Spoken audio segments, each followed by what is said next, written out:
Ready Check Radio.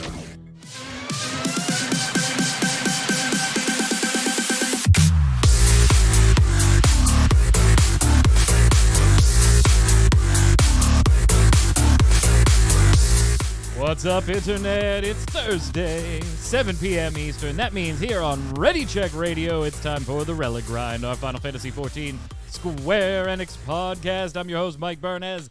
Every week, I am your host. Welcome. We've got a lot to talk about today on the 14 front and on the other Square Enix news front, including Asmongold locking in the review, finished the A Realm Reborn stuff, locking in his review of that segment of his leveling experience. We'll talk about that right off the top of the show. If you're watching on YouTube or listening on Spotify, head on over right there, readycheckradio.com, RAIDEO.com. Upper right corner, you'll see all the socials. You can also check out all the previously posted episodes and, of course, our streamer schedule and links to everybody's stuff so that you can follow all of our volunteer streamers. But check it out, follow, subscribe, turn on those notifications, tell your friends.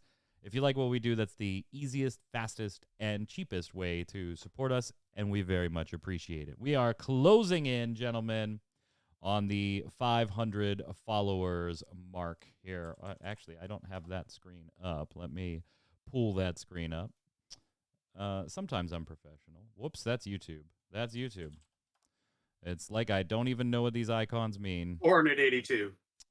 Or, yeah, 482. Thank you. We are almost there. Almost there. Also on the line, we've got Mr. Chris Montoya, a.k.a. Tarkoth. What's up? What? I like the new dude. Bam. Hey, bam, indeed, my man. Happy to be here. Yeah, you're happy to be here. We're happy to have you, my man. We're happy to have you, my man. What's your name? Let's talk about some Final Fantasy. Hey, I'm all for it. What's your name? Who are you? Okay.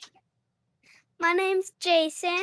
Oh, did you throw your dad out of the house? You're going to do the show today? Do the show. Yeah, I'm doing the show. You're doing the show? All right. I'm all for it. Let's get this man a Twitter account. Get this boy some follows. Also on the line. Oh, baby. Oh, no, you didn't sub anybody in for you? It's just you? I did. I'm sorry. Sorry to disappoint. Yeah, no, I don't. I can't stop that. So. Adam Lane, a.k.a. Kronos. What's up, sir? Not much, man. Just kind of chilling, honestly. You do sound a bit chill today. Like, you just sound like you're relaxed. That's probably because I took a nap after work. So, That afternoon power nap, man. That is an amazing thing. Well, gentlemen, let's get to it first. Asmongold has locked in the review for A Realm Reborn. Now, just a few qualifiers on his opinions here. And he does, kind of start his entire video, 17 minutes. You can go check it out on his Twitter. There's links right to it. He does start off by kind of just setting the stage that this is through A Realm Reborn and all the A Realm Reborn 2.x content. He's now into the Heavensward stuff. And on the raid front, basically has done everything item level appropriate without the echo, except for Savage. So he hasn't done any of that Savage content yet, but has done the extremes and then the binding coils and all that fun stuff. So he'll probably circle back to give opinions specifically on the Savage. Specifically on the Savage front. But as far as story, the leveling experience, the initial impressions with raids, was generally pretty positive. He's enjoying it. I'm glad. Whether or not you like Asmongold, I like when somebody finds a game, even if it's not Final Fantasy XIV, that they enjoy, they have fun with, because that's what you're supposed to do. Honestly, I had watched a few streams, Kronos. I wasn't surprised that this was his final opinion. And I think, and he kind of sets this up at the end of the video, if this was his opinion of the A Realm Reborn content, right, which is arguably a little more of a slog than the rest of it, I think he's going to be even happier with how the game, not only the story, but the game's mechanics and systems evolve in Heavensward and the expansions beyond. Yeah, I mean yeah, he mentions that too. So like, I'm actually like when I guessed earlier, I thought he'd be a little bit more critical, but I'm glad that he's like super happy, having a good time. I think being able to enjoy the story with like 90,000 people probably makes a difference. That'll do it. Yeah, the Twitch paycheck will also help you enjoy what you're doing. But no, most of my enjoyment from the game recently has been watching his streams. Honestly, they're like just legit enjoyable. I really like watching him do the min high level raids. I think that's really cool. I think he's kind of starting a trend where I'm seeing a lot of people do those things again now, which is awesome because those fights are awesome, especially when you do them without echo and the way they're kind of meant to be. I mean, you still have the job changes, right, which are different than we had back then. But the fact that he's doing that is really cool. And it's really awesome to see them go back through those old fights and do them at that difficulty level. Savage is a whole nother beast. Honestly, like Savage second coil is very different for back in the time. So I'd be interested to see when he goes back because they're pretty punishing him in our level. So yeah, and one of the things he does say about the raids is that he didn't feel like they were all that difficult. He said he had to make some adjustments with Leviathan, Extreme in particular. Tanking that and his example was, this is what I was doing, and now this is what I have to do, with the hands a little further out. But I think he's in for a little bit of a shakeup when he hits those savages. Even just comparing, those savages to current savages, you're right. It is a bit of a different ball game, the way things work then. Tark, he did mention, though, something I thought was really important. And we're going to give some advice to new players, too, here in a minute. And not the, go grind this stuff. There's tons of guides for that stuff. Just things that we wish we knew if we were just starting out today. Like those odds and ends type things. So we'll have some advice for you, too. But one of the things Asmon said that I thought was really, really interesting was, if he had just been playing this in the background, he probably wouldn't have enjoyed it as much. And we joke about, Twitch paychecks and stuff like that certainly helping, but he was speaking more to, he wouldn't have read the quests. He would have just been blowing through the content trying to get to what he ultimately wanted to get to, which was the raids. And because of the way he did it on stream, he actually ended up enjoying it a lot more than he thought, which is kind of ironic because most of us longtime Final Fantasy XIV streamers or podcast hosts, we try to not read or watch that stuff during a stream, and we'll just go back and watch it later because we don't want to spoil things for our viewers. He has the benefit of this being, 6 to 8 year old content, but certainly a valid point that, he's enjoying that aspect when it isn't something he naturally would have done. It only came as a result of him streaming. It's truly fascinating. I would have thought that it would be flipped, that, if you're doing it off stream, you're taking more time to enjoy the content and the story. And when you're on stream, you want to get to the action. You want to get to the good parts, that he's most interested about, which is the raiding and dungeons and such. So I found that absolutely fascinating. But good on him to stick with it. And I'm glad he enjoys it. It gets better from here. Yeah, it definitely gets better from here. He does have Dark Knight now, Kronos. He did unlock Dark Knight. He specifically said he did like that quest and storyline. And he talked about 2 key moments in the story that really made him feel connected to the story. And he spoils stuff. I'm going to spoil stuff here. For God's sakes, guys, it's been 6 to 8 years for some of this stuff. Go ahead and figure it out if you need to at this point. He specifically talks about the end of the Binding Coil, Kronos, when you do get to see Louisoix, you do get to see, what happened at the end of that amazing cinematic way back when that Answers plays over, and how Louisoix and Bahamut had their little tiff. He turns into Phoenix, and there's that huge moment. He was absolutely impressed, and compared that to some stuff in The Lord of the Rings where there's just that, and he did this a lot, right? The hands going from side to side, right? It's this talking about taking a story that's like this and then just opening it up, and how that can feel forced versus feel genuine. And here he said, this feels genuine.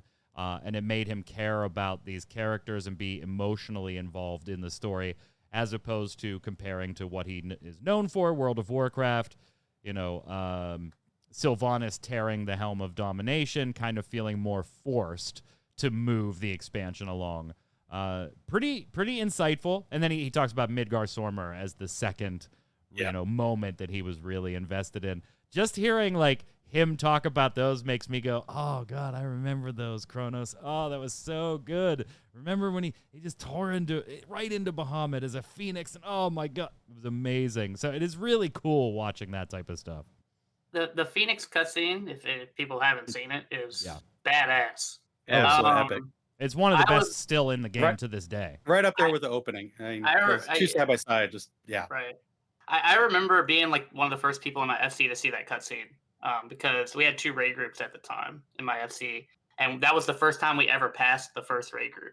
Was we actually beat them to beating 12, and I couldn't wait to tell everybody about that cutscene. I was a bit surprised at the Big Summer one. I mean, that is pretty epic, but I figured there'd be some other moments. But the end of ARR, I feel resonates pretty big with me. Nomino and all that stuff, and when you're leaving. Yeah. But Midgar Summer is a big deal too. So. It's pretty cool. I mean, he also really likes dragons, right? So yeah, anytime a big dragon's on top of a big ship, I'm sure he's going to be excited. So Heavensward's he's going to be great. Heavensward's going to be awesome for him. Oh yeah, no doubt. With nothing but dragons, Justinian, and all of it as he goes through it.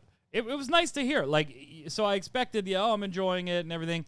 Asmongold, if you don't watch a lot, you probably don't really know that he is very literate. Right, he is very, and I don't mean that as oh my God, the dude reads books, but making literary comparisons and talking about creative writing and may not be what most casual Asmon fans would expect from him. But I thought it was absolutely wonderful comparisons that he was making to some Tolkien works and things like that. Tark not able to respond. Sorry. There's that little one interruption again. I'm sorry. What was the question, sir? There was no question. I was talking about him, kind of going out of his shell as far as, and he does this often on that other channel. But if you don't watch that other channel, you don't know how literate of a guy he is, right? Yeah. He references Dungeons and Dragons and chaotic good and chaotic evil. He references some Tolkien from the books, not from the movies. He makes some really apt comparisons there.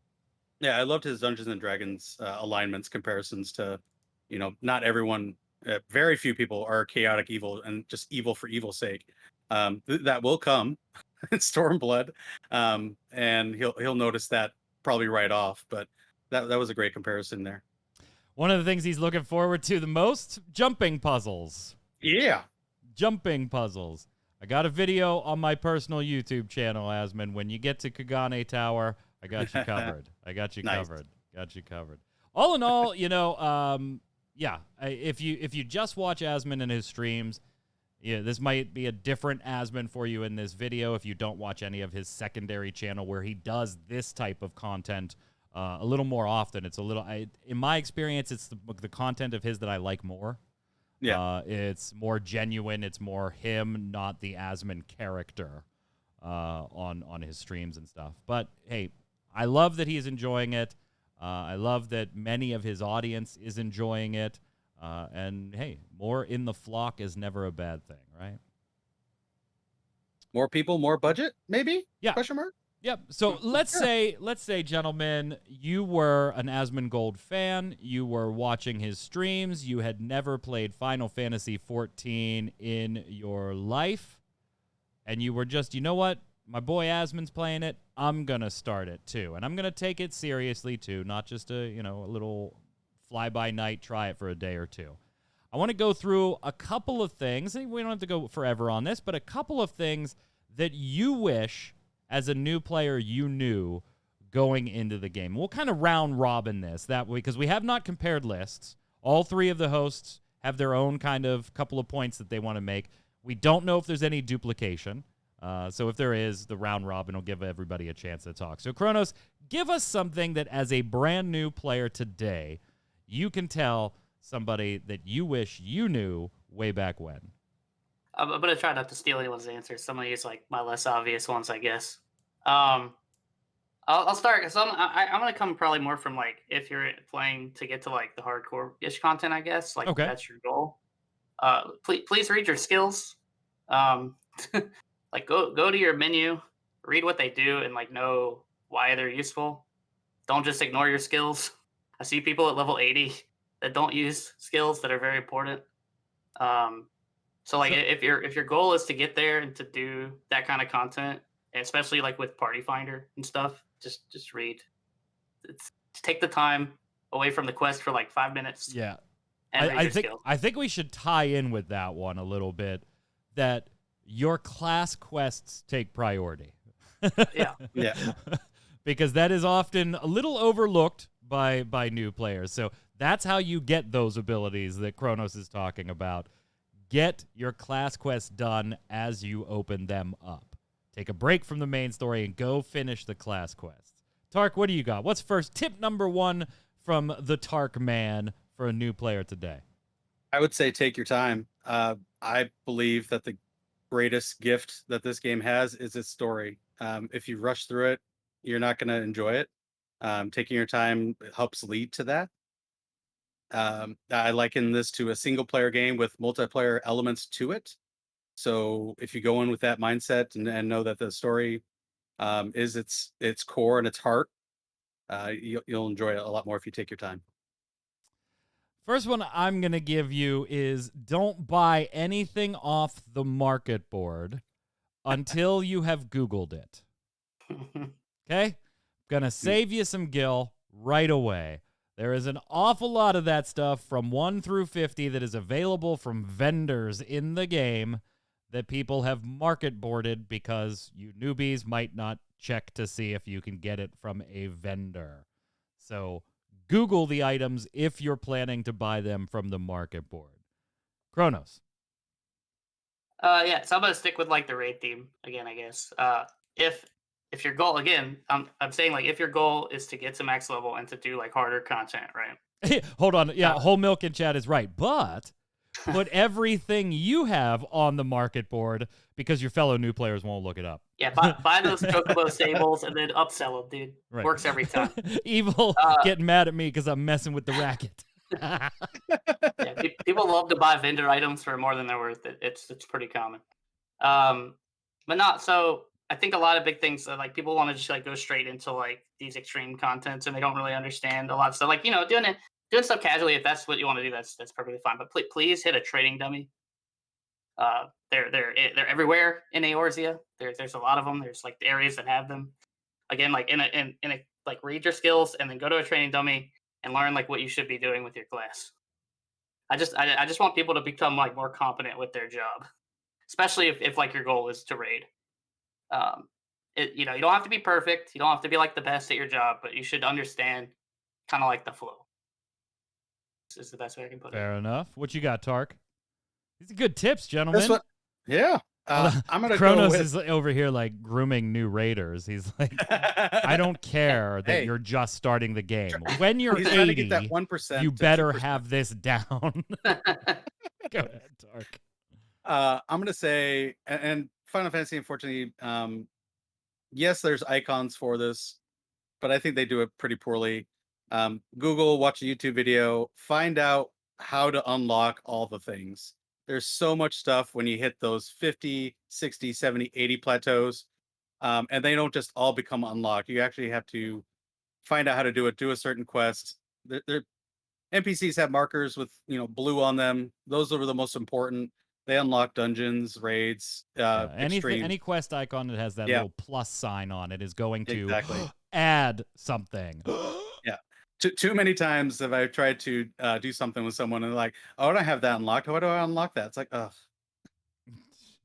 Evil in chat, and we'll take some chat too. If you guys have tips, we'll throw them in here. Evil in chat doesn't want you new players to run away from Dragon Sight. It's been happening a lot lately, and it's kind of funny. That you don't want to run away from that. Windshark in chat jokingly says everybody should pick the most broken race, the Lalafell. It's So true. I'm Yeah, going to no. use my tip here to tell you that roll whatever you want at the beginning when it comes to the races. Yes, mathematically, there is a very slight difference between the different races. Like 1 to 2 points. Yeah, so like if you need intelligence as your key stat, the Dusk White Elysian, they are 2 points higher than this one, but it's not going to matter at all. Not early, not middle, not late. Pick whatever you want when you're rolling your character. Any race you want. And don't worry about the way you look, your character looks, or what You should. class you start with, because if you're unhappy with either, you can change both of those very early in the game, and you can even go full-blown Cash Shop Fantasia and go wild changing later if you want to as well. So you can't screw it up. You can't screw it up. Go ahead, Kronos. Oh yeah, so I guess I'll take a step back for this one, more like it's a leveling thing that I feel like I see a lot of people skip, and this is kind of related to what Tark said, like the blue quest thing. Get your challenge log; it's very good. Yeah. A lot of people I feel like skip that, especially if you're going to level like more than one job, because it can kind of compile onto your dailies and just give you like free experience. Makes the process like way easier. Obviously, once you get to certain levels now, it becomes less important because you have things like Bosja and stuff and Palace of the Dead. But it really helps, like, especially when you go back and you're going to try to, like, it's just a break to level from, like, those, like, 30 to 50 jobs that came out in, like, Heavensward and stuff like that. Yeah, It's just convenient. Prismind kind of adding to this whole extra experience discussion, too, that once you unlock it and you're able to do Wondrous Tales, but you are not yet level capped, continue to do your Wondrous Tales. Initially, those did not offer experience as rewards. Now they do if you are doing them on a character that is not, or a class or a job that is not level capped. You'll earn experience there. What you got, Tark? My next one is take a break from the main grind of everything.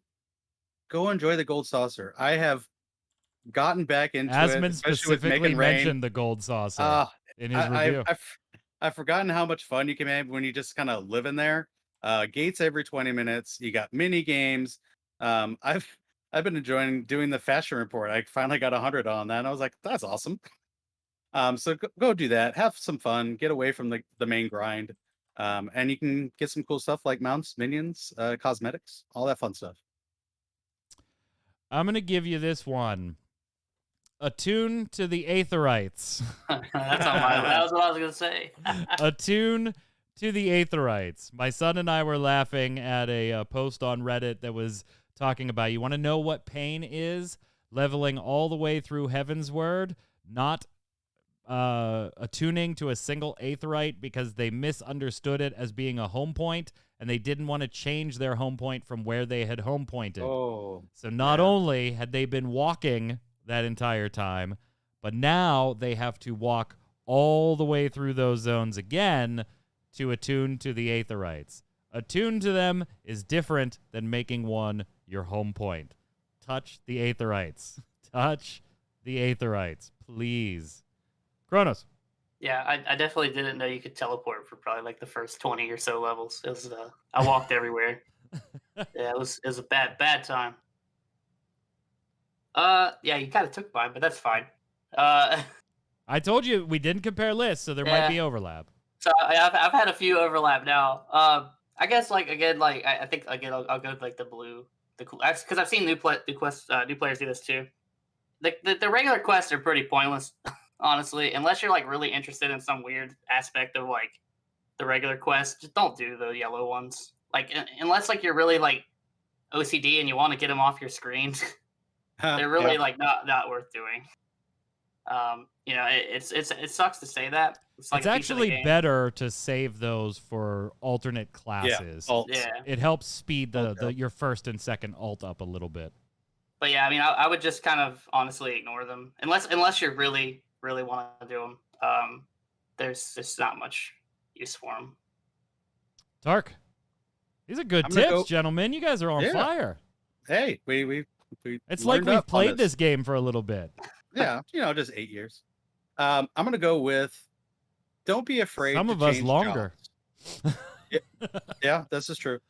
Don't be afraid to change jobs. If you are not enjoying the role or job that you're playing, it's really okay. That it was designed that you can play all jobs on one character. You don't have to worry about starting. You need to have to start from the beginning, but it's still on the same character.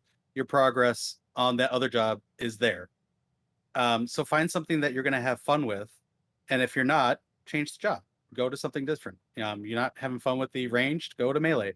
Not having fun with that, try tanking, healing. You can all do it want on to one get character. one to cap though, because then you'll Oh, start yes, you triggering do. experience bonuses for the remaining ones as you're leveling them. So that can help too. But yeah, if you're like level 40 and you're not feeling, Yeah. white mage, try scholar if you still want to try healing, or try something else. It's fine. Yeah, Evil, you Don't be are afraid of on my tip here, so I'll credit Evil, but this was also my next tip. I do want to put Whole Milks in here. Palace of the Dead. Again, this is one of those things a little later. Once you've unlocked it, definitely go do. It's a procedurally generated deep dungeon stuff that you can repeat over and over and over again for big chunks of experience in those level ranges. Windshark saying, don't be afraid to play healers or tanks if you enjoy. And Prismine saying, oh my God, when raiding, don't fight over aggro. I feel like that's like a new player tip for every MMO, but there we go. Evil and I want to chime in on the same thing. If it's your first time in a dungeon or a raid, say so. Here's the thing. The game is going to warn the entire party anyway. You can't stop that. If it's your first time completing this, it's going to let everybody know there is a first-timer in the group. We're going to give you a bonus for X tomestones when you complete this. So they know somebody in the group is new. So you might as well say, hey, it's me, first-time player, new class, whatever the case may be. Because there are characters that my classes, some classes I haven't played in a year and a half. And they're whatever, level 60, level 70. And I'll get back on it, and I'm like, I don't know what the fuck these buttons do anymore. And I'll just say it in the dungeon, because in that case, it won't pop the warning, because I have done the thing. But I'll be like, yeah, I haven't played this tank in 3 years. If I lose aggro, I'm sorry, guys. Like, just speak up. Everybody knows somebody is new anyway. Yeah. So there's no point in hiding it. And you'll probably get some good tips, some goodwill. And even if you do shitty, you're probably leaving with a couple player commendations because of it. Go ahead, Kronos. One more. Yeah, I'm gonna stack on yours just a little bit, but I'm not gonna count. I'm gonna. Oh no, stack's resolved, buddy. You got to move on. Yeah, so that's a Final Fantasy TCG reference for you folks. Good reference. Opus 14 tomorrow. Don't join farm parties if you have not cleared. That's like I've lost count how many times people have like joined the thing and then you get the new bonus and they're like, who is it? Yeah, and they got to figure it out, and then you leave. But another thing, like I'll go back to rating for a second. If you are interested in rating, find people that have similar goals to you. Not everybody raids for the same reason. Don't think that like because everybody's clearing in week 1, you got to clear in week 1, or because they're clearing faster than you, like they're more important or something. Like if you want to raid and do the 8-man content in the game, find 7 people with the same goal. It doesn't matter if it takes you 6 months. It doesn't matter if it takes you 8 months. If you're having fun and you're raiding and you're all pushing toward the same thing, that's the fun part of the game. Don't feel like you have to like be in some tier of raider. Yeah. Everybody's raiding for different reasons and it's fun for different reasons. So like just the most important thing is finding people that have the same reasons as you. And that's probably almost a lot of content in this game, honestly. So yeah. Tark, last one from you. My last one was actually Kronos' first one, so there's a repeat. Read your tooltips, read your tooltips, read your tooltips. They tell you how they work. You might want to look up an online guide to see how they're organized. But hitting a training dummy, seeing certain abilities flash up when you hit other abilities, you can probably get the gist of it. But if you read your tooltips, usually they'll guide you in the right direction. And I'm going to say join a free company as soon as you can. Find one, kind of going with Kronos' find raiders that want to do the same objectives and goals that you do. You can search the communities for a free company that is more aligned with you. If you are a 40-year-old gamer and you want to game with adults, there's communities for that. If you want a hardcore savage raid, there are but you don't know anything about that yet. There are communities that will accept you and groom you to be part of their teams for hardcore savage raiding and progression raiding and things like that. You want to RP? Go ahead. You want to ERP? Yeah, you'll find that too. So whatever you want to do. Not on Party Finder. Not on Party Finder. Don't do that on Party Finder. Don't do that on Party Finder. No. Yeah. Good tips, gentlemen. Good tips. Most of all, have fun. It's a fucking game.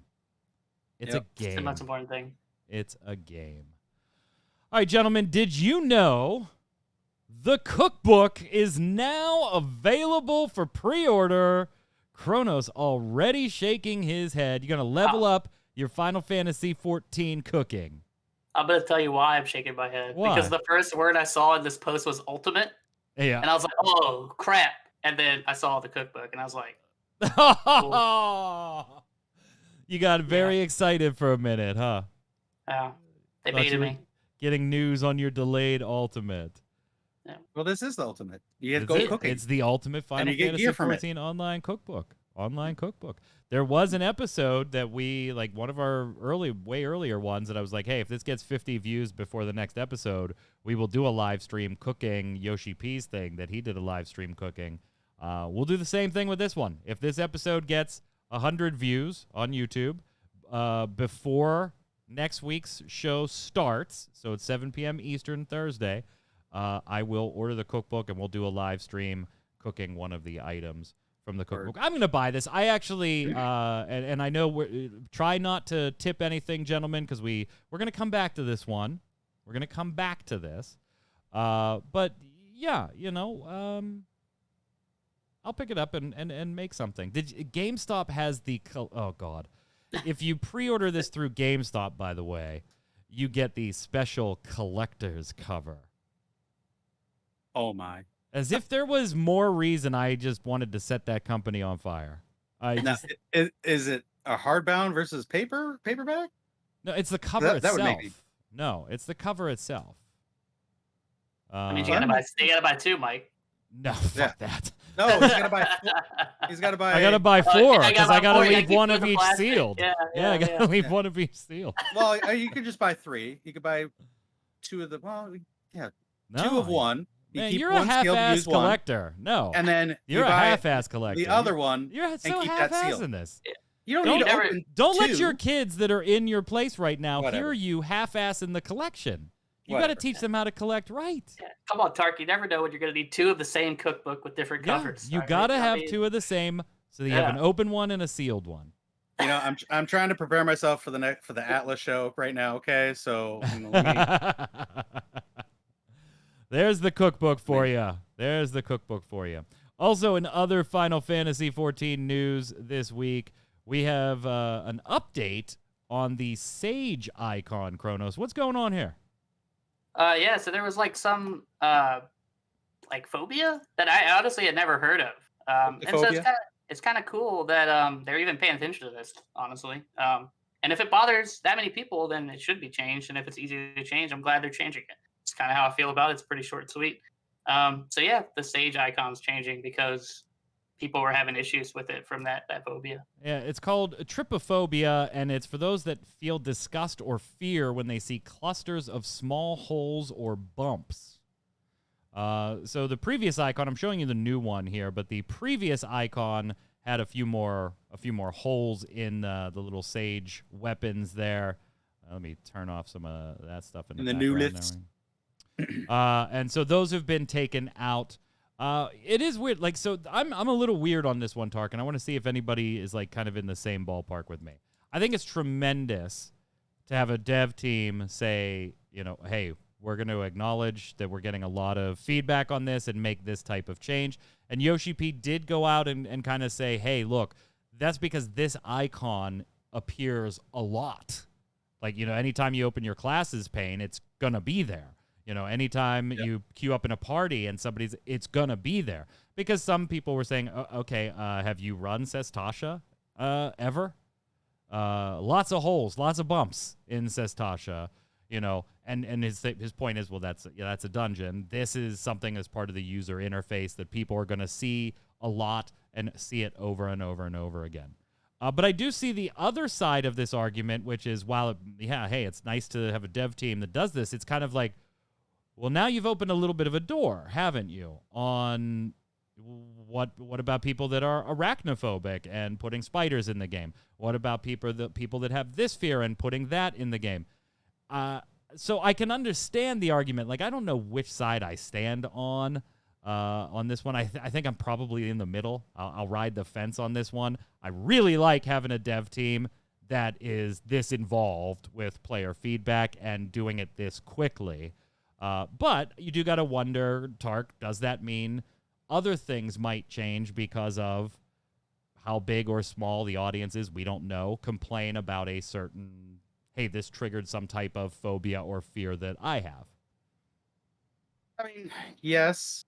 But I think you got to have some sort of, I don't know if they have like some internal guidance or anything, but something as small as changing an icon that could be done, what I could feel was pretty quick, because I remember when we saw the original icon, it was just maybe a month ago. So I got that Yoshi done pretty P quick. did say in his post that this was something that was relatively easy and quick to change. Yes. Yeah. And wasn't already throughout the entire game, you know, they just released it. So that's something, you know, those that have some fear of heights, you know, I'm sorry, maybe Kugane is not for you. Or Leap of Faith is not for you. Yeah, I just don't know how you get around a lot of these, unfortunately. I will say if they start putting clowns in the game, yeah, you probably can count me out of whatever content that is. What say you, Kronos? I think it's kind of a weird line that you might have inadvertently drawn here. It is, but like, you know, just like if I take like the arachnophobia thing, like, I mean, that also, like, they made, like, the fact that they're doing it now doesn't necessarily like retroactively apply to everything in the game. I guess that's like stuff that's already there. Right. And like changing an icon, like Tark said, is like an easy change for something that bothered people. I don't think that we should treat this as like, oh, they fixed this problem, so I have X problem, they should fix that, and then you get down that rabbit hole. But I mean, it's weird for sure. Like you said, I mean, it definitely opens up a can of worms because you're gonna have people saying that stuff, and now anything that comes into the game is going to be scrutinized under that, and you're going to have those people that do that. But I think overall, it's kind of nice that the devs are listening to stuff like that. Here's where and this is small to me. Here's where I think that I end up landing on it. I trust the dev team. Yeah, absolutely. Mm-hmm. Like, I trust them to not be caught in minutia of 4 people complaining about something versus however many people said, hey, this is an issue for us, and them recognizing this is enough of a concern for enough people. It's easy for us to do. Let's take care of it. Like, I don't have any doubt that if somebody tried to use this situation to roll into well, let's get this taken out for this reason, I trust the dev team. And that's a weird thing to say. Obviously, a lot of that trust comes from banked trust that Yoshi P has banked up himself over the years. So I feel like I kind of land on good on them. I'm glad they did this. Cool for the people that this might have potentially triggered or caused them to, you know, maybe not even be able to play the game. Yeah. Finally, on the Final Fantasy XIV front, LunarCon wrapped up this week. If you don't know what that is, it is a fan-run event. It ran over the weekend, in-game. A lot of it's in-game, but there are special panels and things like that. You know, Sly was over. Our boy Sly was doing over there, stuff like that. I bring it up. It's over, right? I know. But I bring it up because there was a special guest, gentlemen, and I don't know if you saw them. I did. You did? I didn't know this was a thing, but I did hear about. Oh, you didn't know You didn't know about LunarCon? I did not know about. I didn't know it was a thing until it had already started as well. To be fair. Wow! Yeah. Definitely check it out. LunarCon.com. But there was a special guest there. Yes. One Mr. Todd Howard. Yes, of Bethesda fame. Was he there to Howard announce? Was he there to announce 14 on Xbox? No. He Oh, was there to go ahead and pass out copies of Oblivion. Oh, I love that game. Yeah, specifically faded old copies of Oblivion. You Final Fantasy XIV players probably get the joke now. Yeah. Orchestrion Music. rolls, the faded copies of Oblivion were being handed out by a character that earned their way to max level for this joke. You gotta love the dedication. The character is in fact named Todd Howard and has in fact publicly posted how you too can glamour and look like Todd Howard.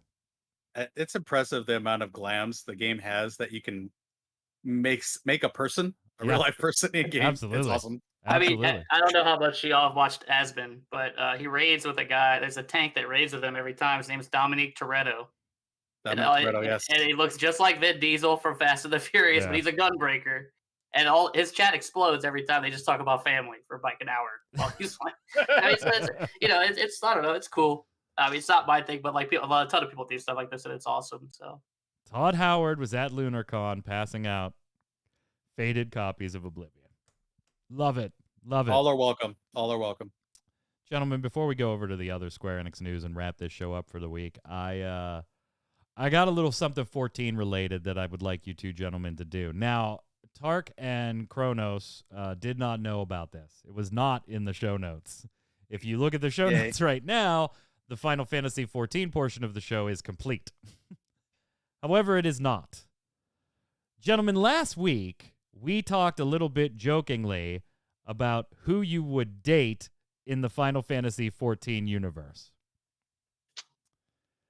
I may have found a quiz that will answer the questions for both of you once and for all on who you should date in the Final Fantasy XIV universe. So I'll ask the questions. I've got 2 panes open here.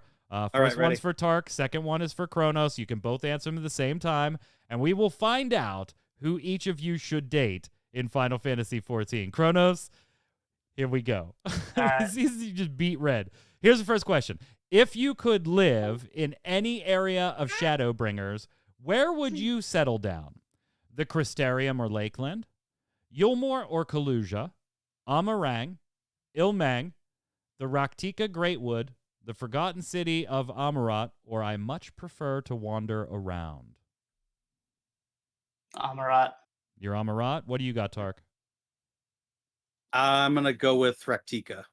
All right, we'll give you Amarat. We'll give you Raktika. Where is it? There it is. Raktika Greatwood.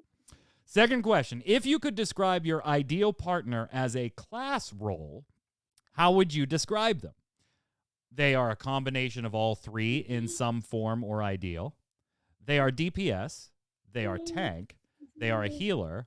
They aren't very combative at all. Or I really don't care what class role they fit. What do you got, Tark? You go first.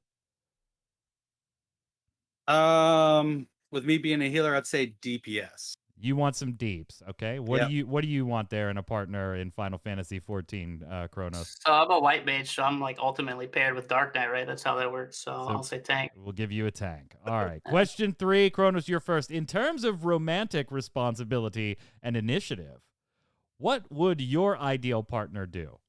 They take most of the initiative, they take little initiative, or it doesn't matter to me.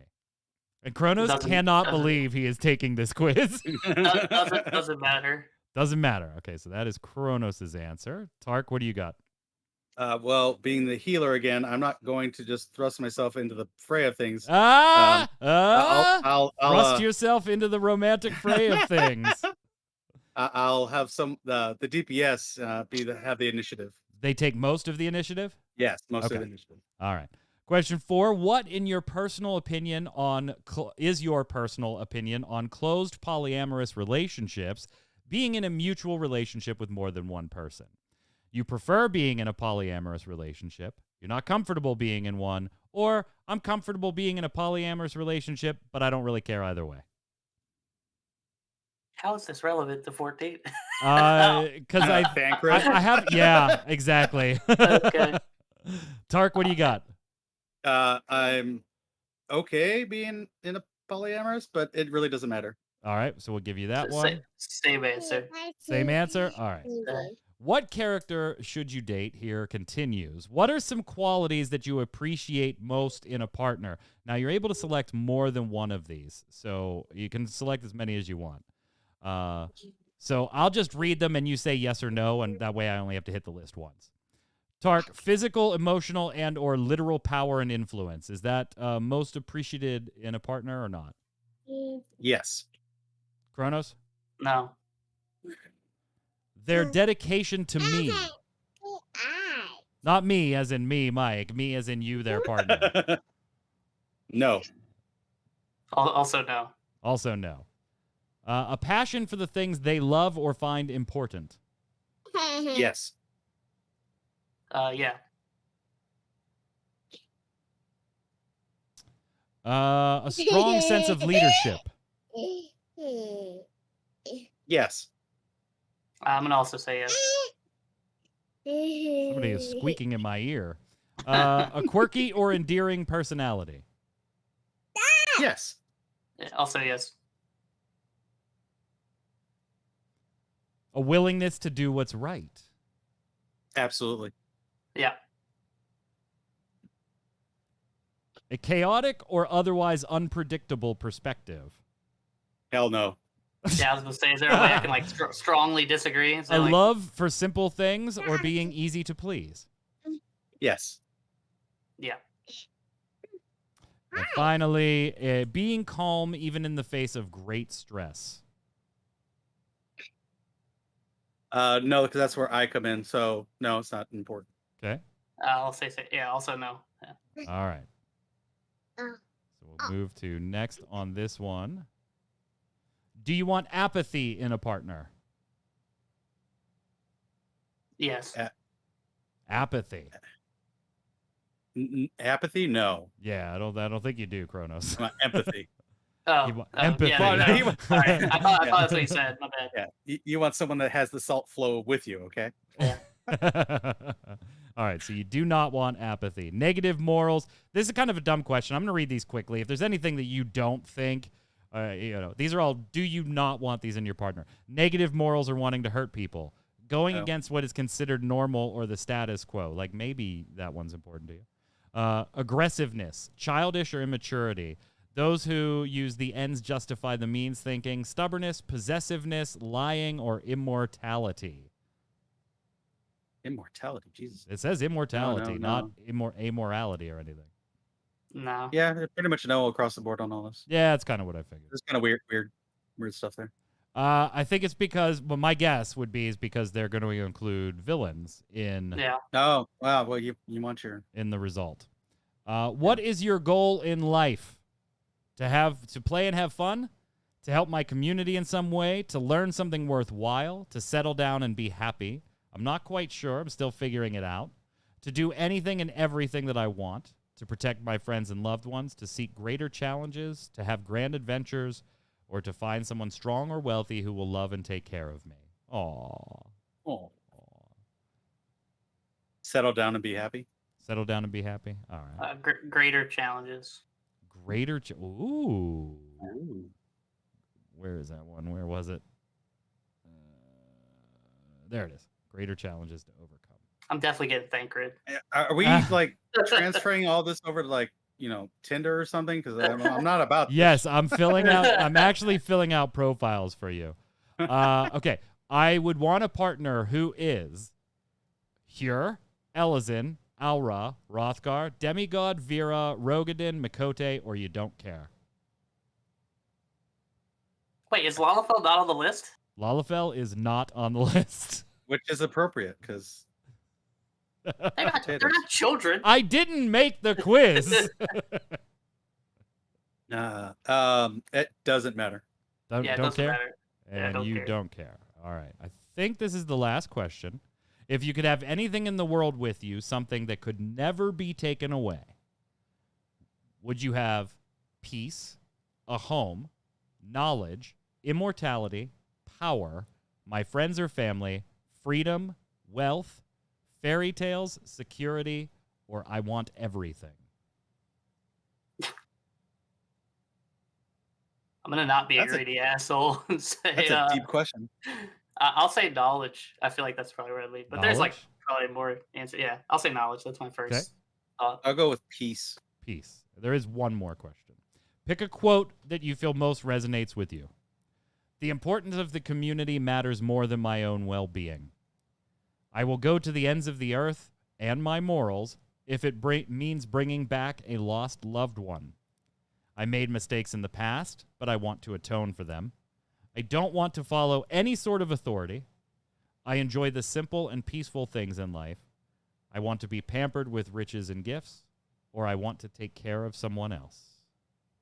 Tark, which one resonates the most with you? I've made mistakes in the past, but I want to atone for them. What was the second one again? Can you read the second one? They were, the importance of the community matters more than my own well-being. I will go to the ends of the earth and my morals if it means bringing back a lost loved one. You want that one? That one, yeah. That one? Play Near Replicant then. Okay, you both did not get the same person. All right, Oh, cool. awesome. Yeah. Tark, are you ready for who you should date in Final Fantasy XIV, Tark? Sure. Yep. You should date, according to this survey by quotev.com, Kai Shear. A gentle man who calls Kaluja home, Kai Shear once sought refuge within the luxury and glamour of Yulmore when he made a promise with friends. When it was obvious that the wealth was little more than a lie, however, he decided to make himself into a new man and work hard at making his community a better place than it was before. Though he lacks a bit of tact, Kai Shear is a man with a good heart and a very positive personality. I bet I could ask you who you should date in Final Fantasy XIV 1,000 times, and make you pick a different character for every answer, and you still wouldn't have landed on Kai Shear. That's the cat guy, right? Yes. Yep. He's Kronos, on the other hand, you got Morin as the acting librarian of the Crystarium. There's no tall tale or story that he hasn't heard at least once, if not told himself to those who were but willing to listen. He's dreamed of seeing the night sky since childhood, brought up by fairy tales and storybooks about what life was like before the flood. Soft-hearted and gentle, but often feels worried that others might perceive his love of old stories and books as something childish. I could kind of see that. I could kind of see the two of you sitting on the beach reading a book, Kronos. They really dug deep for these characters. They did. Yeah, they did. Now there's just your take the main answer. cast. They did the secondary and tertiary cast. Let's finish up. What was was there a question about the gender? No, there was not. There was not. No. Chat wanting to know if there was a question about gender. No. The closest they got to that was like, what are you okay with being polyamorous or not? And I think that's because you could get hooked up with a couple of twins maybe in the game. Other Square Enix news. Apparently, this is so dumb. Apparently, in Final Fantasy X, Tidus was almost a plumber. Yeah. That's from Nintendo, right? Yeah. Nintendo. It's from the game's writer in an interview with Famitsu. Kuzushige Nojima was talking about the original idea was to make Tidus a plumber so that they could get him to the water. To get the character in the water for the initial plan, there was a time in which Tidus was to be an underwater plumber. Underwater plumber. The character designer Tetsuya Nomura went as drawing illustrations Tidus as a plumber until he was changed to a blitzball player. The only traces of his once plumber origins that remained, his overalls. I mean, Yeah. the clown shoes are pretty weird. But, Yeah, I guess so. I mean, I guess when you think about it, like the idea of blitzball is kind of far fetched, right? That's probably not your first idea. Yeah. You know, rugby underwater where everybody can like breathe forever, and it has like soccer scoring. You know, I much prefer that than the plumber. oh, I mean, for sure. It's just like that's probably not. You probably have to get to that point, I guess. So. Yeah, definitely. Square Enix financials are out. Little bit up as far as overall revenues, little bit down as far as profitability. A lot of that having to do with the fact that, you know, Avengers. no, actually. No? If you compare it quarter over quarter, then Avengers Oh, isn't okay. in there, you know, quarter this year, quarter last year. If you compare those two quarters, though, you're looking at how well Outriders and Nier did versus how well the Final Fantasy VII Remake did. So a bit of a difference between those two quarters in how many units probably moved. Yeah, a little bit. Speaking of Nier, have either of you guys, Tark, I think you were going to, played the Nier Reincarnation, the mobile thing? I've got notes. You have notes on it? Yeah. Okay, I'm going to turn this over to you then, because I did not, and I know Kronos did, and we both are anti-mobile game. Not really anti-mobile game, but we just don't enjoy mobile games. But I do have to set up this question for you, since you're going to give us like a mini review here, which I like. Sure. I appreciate it, sir. Yeah. There are touts in interviews where they were talking about how they made this to console quality. Would you agree that that was clearly playing it? A design goal of theirs was to make this as console-like as they could? Or is that just PR bullshit? I would say that they did try to push the mobile as far as they could with, you know, the technology that's out. So, yeah, they try to get it as console-esque as they could. It's one way to put it, yeah. Okay. So what are your thoughts? Go ahead. You got notes. All right, let's start with the bad. There's 3 points here. First one is on monetization. Oh, gee, I am shocked and amazed that this is on the bad list and it is number 1. Look at my shocked face. So you get a chance at a gem roulette. It'll spin. You can get anywhere from 10 to 3,000 gems. This is the premium currency. But to access each of those attempts at the roulette, you have to watch a 30-second ad in game. So you said anywhere between 10 and 3,000. So yeah. said? Yeah. Oh, So you get 10 gems or 3,000, and 3,000 gems is the is basically a 10 pull for the gotcha part of it. So you get to watch a 30-second ad. So if you want those free gems, enjoy watching ads on Raid Shadow Legends and various pet meds out there. But you, a little plus sign here.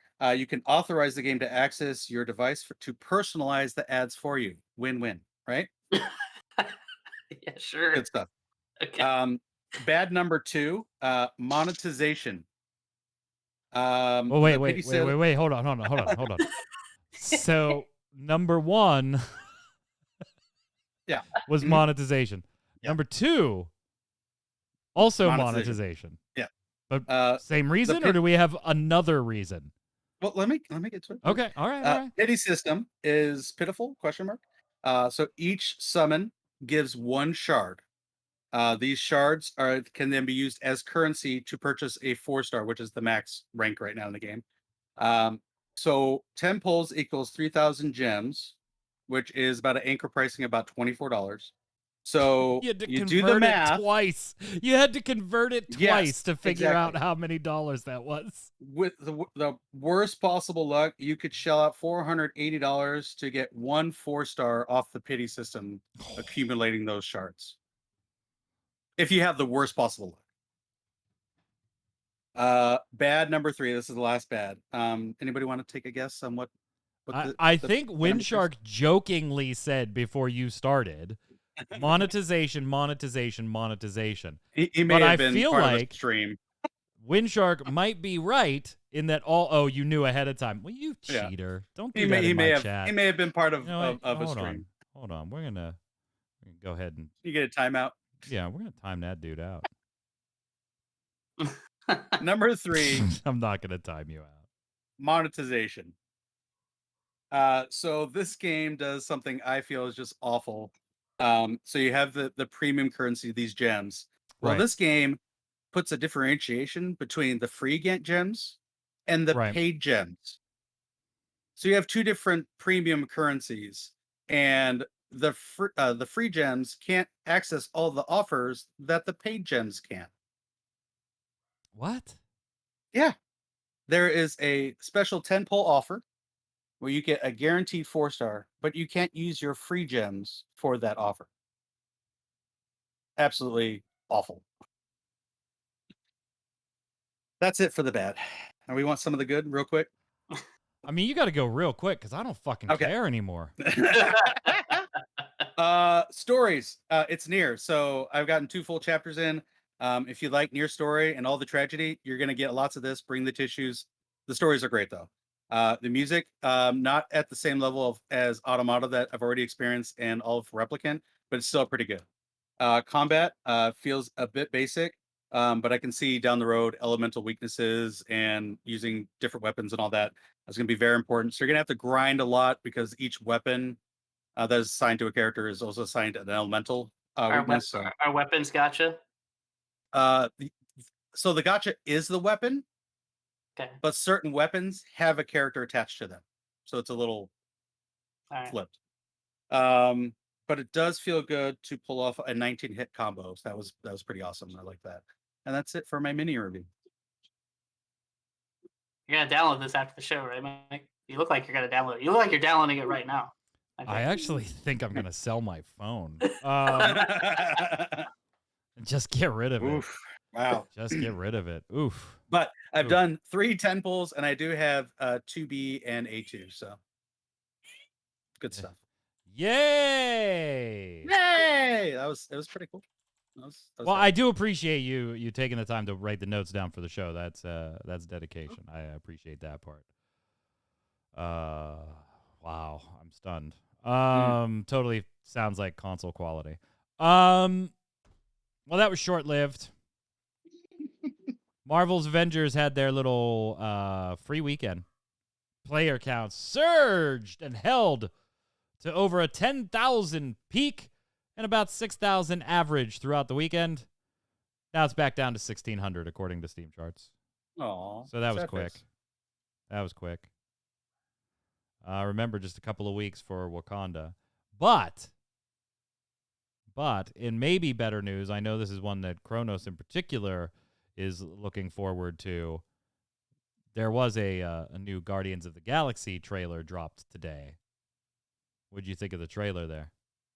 I'd say looking forward to is maybe a bit of a stretch. I really like Marvel. You liked it when What's they up? revealed it.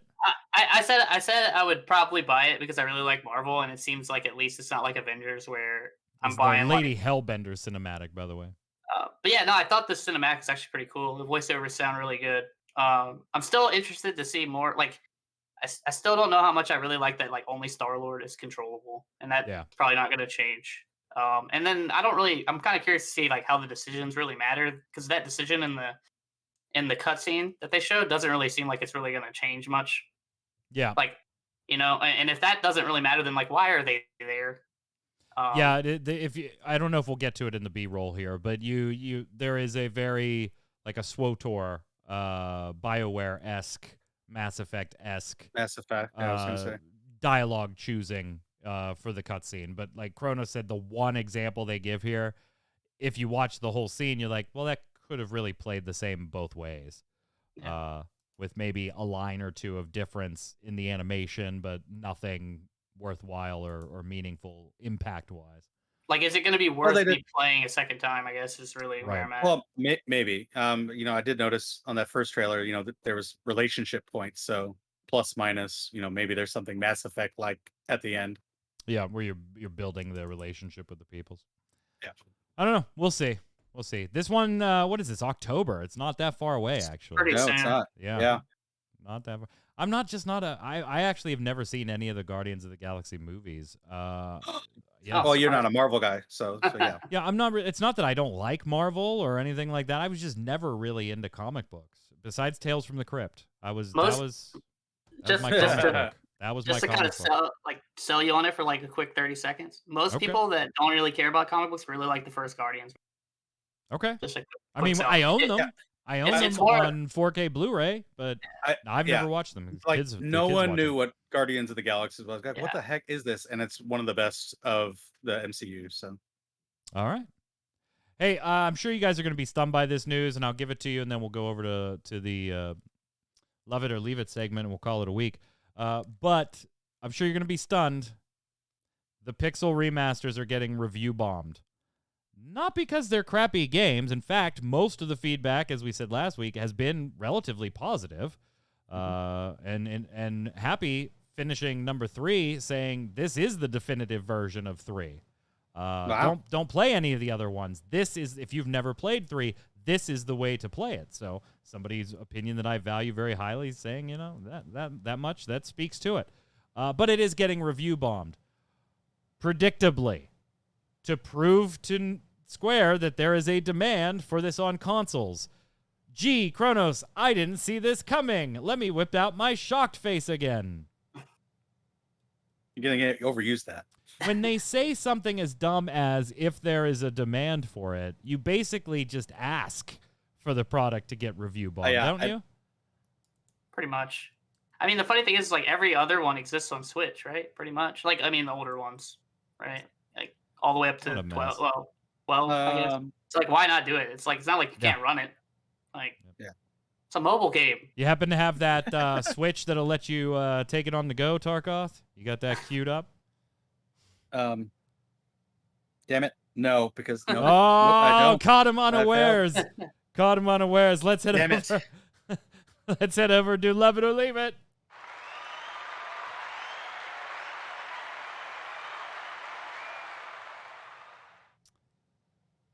Love It or Leave It is the last segment of every show where I give you something Square Enix related. Could be a game, could be a feature in a game, could be a press release, could be financials, could be anything Square Enix related. And you have to tell me whether you love it, want more of it, or you're going to leave it. And I told the gentleman not to reveal too much a little earlier because today's Love It or Leave It is video game-based cookbooks. Whether or not it's Final Fantasy doesn't matter. I'm talking about the concept of video game-based cookbooks. I'm going to go first. I'm a sucker. I kind of love this stuff. I like to cook. I like video games. And yeah, I will readily admit that all these recipes in there are just like regular-ass recipes with a slight maybe presentational difference to make it look Eorzean or from Azeroth or from whatever. Maybe a little bit of a spice difference or the way you cut something. Yeah, fine. I readily admit that that's dumb, but I kind of love these types of things. What about you, Kronos? Yeah, I mean, I'm gonna leave it. It's just not for me. It's not that like I don't think it's a cool product and that it's like I think it's gonna sell actually phenomenally well because a lot of the streams and stuff that where like he cooks, they're pretty popular, and a lot of people are posting stuff on Twitter. So it's just not for me. It's not a thing that I'm ever gonna buy. So I'm gonna leave it. Tark, break the tie. Well, I am excited to see you cook something. We just need those 100 likes or 100 views or 100 likes. 100 views. 100 views. 100 views. Yeah, I wish 100 likes, brother. We ain't there yet. Well, I'm excited to see you cook something from it, and I'm sure we're going to see something on Hap's Twitter about all the cooking because he's just all about the pictures of his cooking and food right now. I'm going to leave it. I personally don't care. So, yeah. Wow. All right, so I lose on this one. That's fine. I'm a big boy. I can handle it. Chat, don't go anywhere after the show. Right after the show, we'll be bringing the stream live with Miss Faye Death. What's up, Faye? You're muted. Oh, there you are. There you are. There we go. Lag. It's all right. Yeah, a little bit of lag. You like these cookbooks, don't you? I do. I love them. I thought you did a whole meal like from Azeroth, didn't you? No, that was somebody else that had that cookbook, but I have done video game cooking in the past. I like to try to create stuff, and I always love it when they put it together for me. Nice. What are you playing tonight? Tonight we're gonna go run around in Fallout 76 because we can, and give the murder hobos a week off. We're gonna go murder-lete some zombies and maybe try to get my jumping mutation back because I totally screwed that up last time we were in there. Sounds good. Chat, hang tight right after the show. Faye Death will be right up here with some Fallout 76. If you're watching on YouTube or on Ready Check Radio, remember, go to those comments right now and click like, leave us a comment, feed the algorithm there. But actually, for purpose here, put your new player tips in. And I know some of you very experienced. You've been watching me cover this game for, almost a decade now. And and on multiple sites. And I know some of you are very experienced too, so that segment might not have had a lot for you, but now that you got a feel for where we were going with the tips, leave your new player tips in the comments below, either on ReadyCheckRadio.com or over on YouTube right under the video. Until next time, gang, we'll be back next Thursday, 7 p.m. You know where to find us, twitch.tv/ReadyCheckRadio. Kronos, where can everybody find you? Yeah, same as always. Twitter, Kronos411. I've been streaming Guilty Gear a little bit, like once a week. If you have any questions too, like Final Fantasy XIV questions, you can always tweet at me. I'll answer Nasagra saying anything. can't give tips because it's still a Sprout, but I'll take them. Head on over to nothing the wrong with video and comment with any questions you might have. We'll be happy to answer them. That's no problem. For sure, yeah. Tark. Yeah, that's muted. That's going to go ahead and be muted. Whoops. Yep, that was muted. Yep. You can find me as always on Twitch and Twitter at Tarkoth Gaming. Also find me here on Ready Check Radio Saturday and Sunday nights. We're doing Nier Automata. Fun. I'm Mike Byrne. You can follow me right there at MagicMan1 on Twitter, but more importantly, follow at RC Radio, RAIDEO, so we can tweet at you every time we go live with a podcast or one of our volunteer streamers, including myself, goes live, hanging out, playing video games. Until next time, gang, stay safe. See you on the servers. Later.